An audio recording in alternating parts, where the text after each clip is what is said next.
এই রেসিপিটা আমি বাড়িতে 5 জনের জন্য বানালাম। ঠিক এই রেশিও বা এই রেসিপিটা যদি এইভাবে যেসব স্কুলে অনেক বাচ্চা খায় সেখানে যদি এই রেশিওতে মাংস আর সয়াবিন দিয়ে যদি রান্না করা যায় তো প্রোটিনটাও বজায় থাকবে আর বাচ্চারাও পেট ভর্তি করে খাবে। তো মিড ডে মিল যেখানে চালু আছে সেখানে যদি এইভাবে রান্না করে খাওয়ানো যায় পয়সার খরচটাও অনেকটাই বেঁচে যায় আর বাচ্চারাও খুব আনন্দ সহকারেই খাবে। আপনারা এটা ফলো করতে পারেন। নমস্কার বন্ধুরা, আমি লিপিকা, গঙ্গাসাগর কুকিং চ্যানেলে আপনাদের সবাইকে স্বাগত। বন্ধুরা, আশা করছি আপনারা সবাই ভালো আছেন, সুস্থ আছেন। তো আজকের আপনাদের সঙ্গে শেয়ার করব একদম নতুন ধরনের একটা রেসিপি। আজকের বানাবো মাত্র 200 গ্রাম মাংস দিয়ে পুরো পরিবারের জন্য পুষ্টিগুণ সম্পন্ন বজায় রেখে পেট ভর্তি খাওয়ার। তো কিভাবে বানাচ্ছি পুরো রেসিপিটা আমার সঙ্গে দেখতে থাকুন। আশা করছি আজকের রেসিপিটা ভালো লাগবে। ভালো লাগলে লাইক, কমেন্ট, শেয়ার করবেন। ইউটিউব থেকে দেখলে অবশ্যই চ্যানেলটি সাবস্ক্রাইব করবেন। ফেসবুক থেকে দেখলে অবশ্যই পেজটি ফলো করে আমার সঙ্গে থাকবেন। তো চলুন এবারে রান্নাঘরে চলে যাই। তো বন্ধুরা, একদম রান্নাঘরে চলে এসেছি। আজকের এই রেসিপিটা বানানোর জন্য প্রথমে নিয়ে নিয়েছি 200 গ্রাম চিকেন। দেখুন এইরকম আমি 200 গ্রাম চিকেন নিয়ে নিয়েছি। আর দেখতে হবে চিকেনটা যেন একটু বোনলেস হয়, এরকম হাড় ছাড়া মাংসগুলো নিয়ে নিতে হবে। এবারে এই মাংসটা আমি ছোট ছোট টুকরো করে কেটে নেব। কেটে নেওয়ার আগে আর একটা কাজ আছে, আমি দেখিয়ে দিচ্ছি। আমি এখানে একদম টকটকে গরম জল নিয়ে নিয়েছি। এই গরম জলের মধ্যে আমি দিয়ে দেব সয়াবিন। মাত্র 10 টাকার একটা সয়াবিন প্যাকেট নিয়েছি। সয়াবিনটাকে আমি গরম জলে ভিজিয়ে রাখবো 10 থেকে 15 মিনিট। সয়াবিনটা ততক্ষণে ভিজতে থাকুক, আমি মাংসের টুকরোগুলোকে আরেকটু ছোট করে কেটে নেব।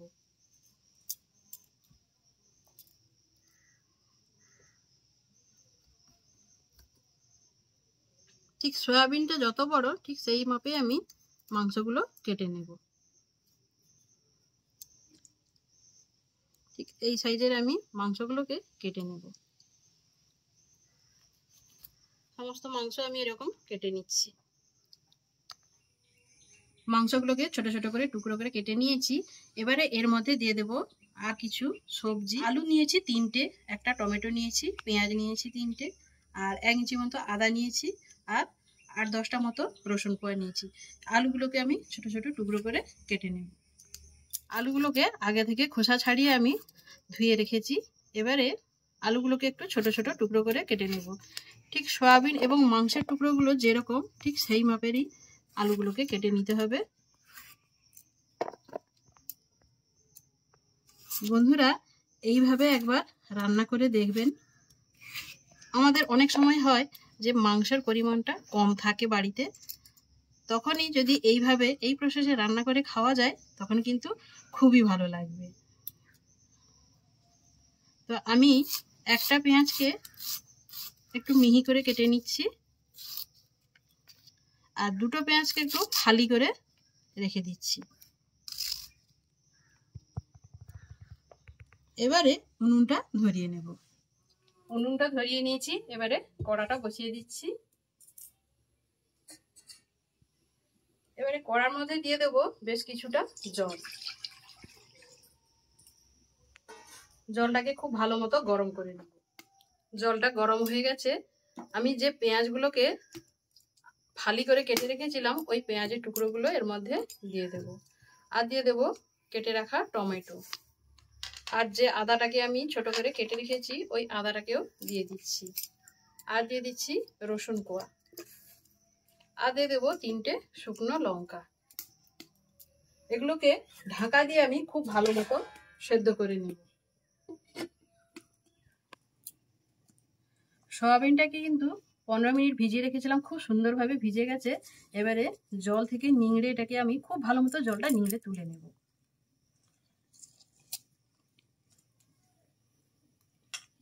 সেদ্ধ করে নেওয়া যায় 2 থেকে 3 মিনিট, তাতেও হবে। আমি একদম টকটকে গরম জলে এটাকে ভিজিয়ে রেখেছিলাম। সমস্ত সয়াবিনটাকে এভাবে জল থেকে ছেঁকে তুলে নেব। এবারে এরকম একটা বড় জায়গা নিয়ে নিয়েছি, তার মধ্যে আমি নিয়ে নেব টক দই। টক দই খুব বেশি নয়, 3 চামচ মতো, চা চামচে 3 চামচ মতো টক দই নিয়ে নিয়েছি। দইটাকে একটু ফেটিয়ে নেব।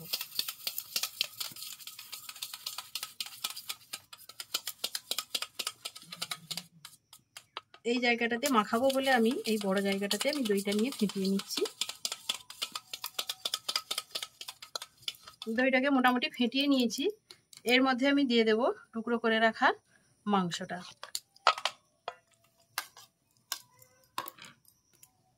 আর দিয়ে দেব ছেঁকে রাখা সয়াবিনটা।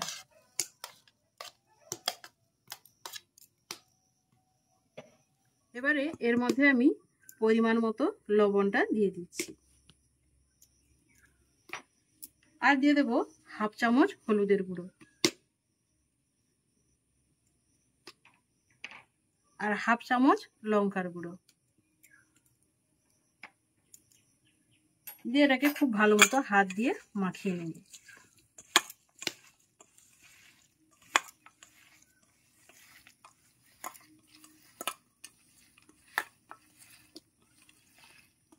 খুব ভালো মতো হাত দিয়ে এটাকে মাখিয়ে নিয়েছি। এইভাবে আমি 5 মিনিট এটা একটু রেস্টে রেখে দেব। এবারে ঢাকা খুলে দেখে নেব এটা কতটা সেদ্ধ হয়েছে। খুব সুন্দর কিন্তু এটা সেদ্ধ হয়ে গেছে। এবারে আমি জল থেকে এগুলোকে ছেঁকে তুলে নেব। এগুলোকে আমি জল ঝরিয়ে তুলে নেব।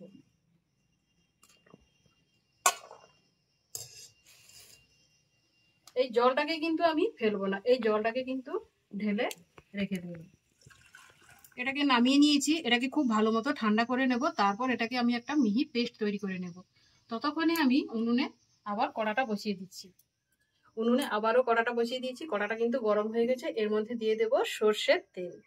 এই রান্নাটা কিন্তু আমি সর্ষের তেলেই করব।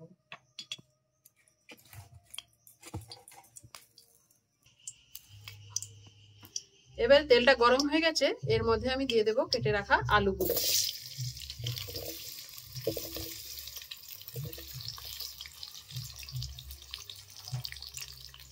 সামান্য পরিমাণে একটু লবণ দিয়ে দেব।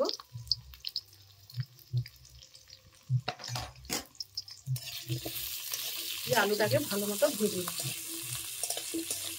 আলুটা ততক্ষণে ভাজা হোক। আমি একদম আঁচটাকে কমিয়ে দিয়েছি। তার মধ্যে মশলাটাকে আমি রেডি করে নেব। এরকম একটা মিক্সির জার নিয়ে নিয়েছি। এর মধ্যে সমস্ত মশলা কিন্তু এগুলো ঠান্ডা হয়ে গেছে। এর মধ্যে সব নিয়ে নিচ্ছি।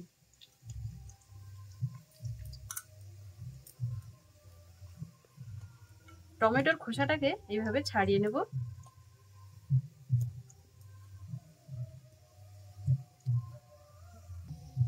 এর মধ্যে আরো কিছু মশলা আমি দিয়ে দিচ্ছি।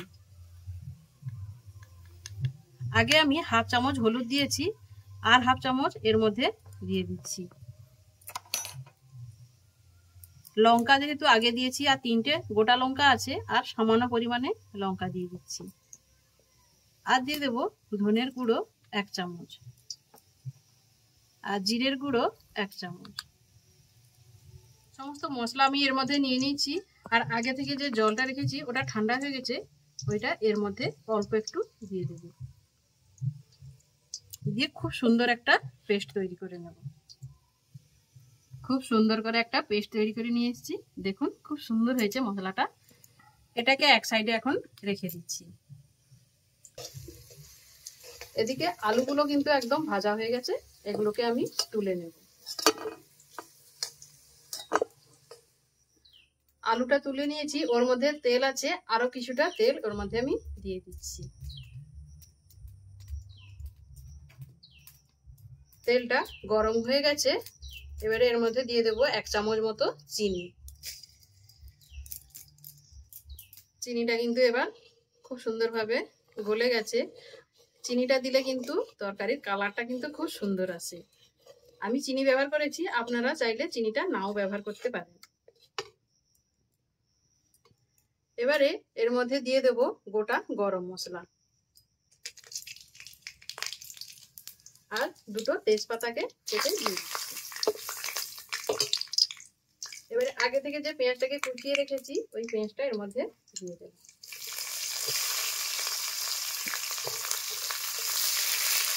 দিয়ে ভালো মতো এটা ভেজে নেব।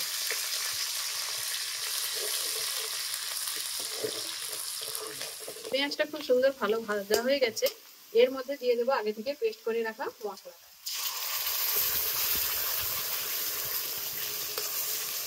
এই মশলাটাকে দিয়ে খুব ভালো মতো কষিয়ে নিতে হবে। আমরা সবসময়ের জন্য কাঁচা মশলা ব্যবহার করে রান্না করি, কিন্তু মশলাটাকে যদি আগে একটু সেদ্ধ করে নিয়ে তারপর পেস্ট করে রান্না করা যায়, তার স্বাদ কিন্তু দ্বিগুণ হয়। এইভাবে রান্না করে দেখবেন, খেতে খুবই ভালো লাগে। খুব ভালো করে মশলাটাকে আমি কষিয়ে নেব। দেখুন মশলাটা কত সুন্দর কষিয়ে নিয়েছি। আরও কোনো মশলাটাকে কষিয়ে নিতে হবে। মশলাটা যত কষা হবে তত তরকারির টেস্টটা কিন্তু বাড়বে। আরও 2 মিনিট আমি এইভাবে মশলাটাকে কষিয়ে নিচ্ছি। দেখুন বন্ধুরা, মশলা থেকে কিন্তু এবারে তেলটা ছাড়তে শুরু করে দিয়েছে। এবারে এর মধ্যে আমি মাংসটা দিয়ে দেব। আগে থেকে মাখিয়ে রাখা যে মাংস আর সয়াবিনটা এর মধ্যে ঢেলে দিচ্ছি।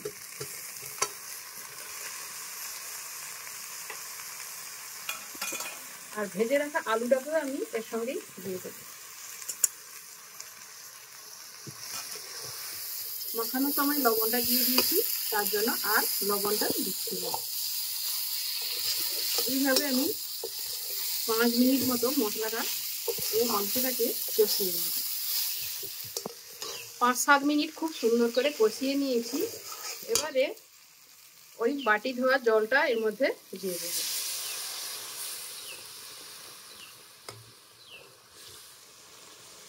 এর মধ্যে আরো কিছুটা জল দিয়ে দিচ্ছি। আপনারা যতটা গ্রেভি চান সেই মতো জলটা দিয়ে দেবেন। আমি ঠিক এই পরিমাণে জলটা দিয়ে ঢাকা দিয়ে আমি 10 মিনিট এটাকে ফুটিয়ে নেব। এই রেসিপিটা আমি বাড়িতে 5 জনের জন্য বানালাম। ঠিক এই রেসিও বা এই রেসিপিটা যদি এইভাবে যেসব স্কুলে অনেক বাচ্চা খায়, সেখানে যদি এই রেসিওতে মাংস আর সয়াবিন দিয়ে যদি রান্না করা যায়, তো প্রোটিনটাও বজায় থাকবে আর বাচ্চারাও পেট ভর্তি করে খাবে। তো মিড ডে মিল যেখানে চালু আছে সেখানে যদি এইভাবে রান্না করে খাওয়ানো যায়, পয়সার খরচটাও অনেকটাই বেঁচে যায় আর বাচ্চারাও খুব আনন্দ সহকারেই খাবে।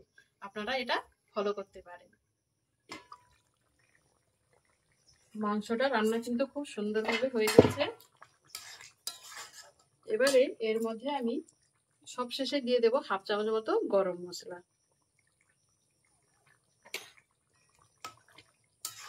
এটাকে খুব ভালো মতো মিশিয়ে নেব।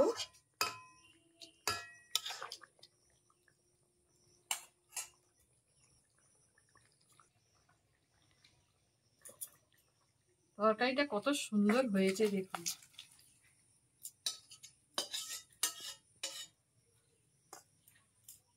তো দেখুন একদম 200 গ্রাম চিকেন দিয়ে পুরো পরিবারের জন্য কিন্তু আমি রান্না করে নিলাম।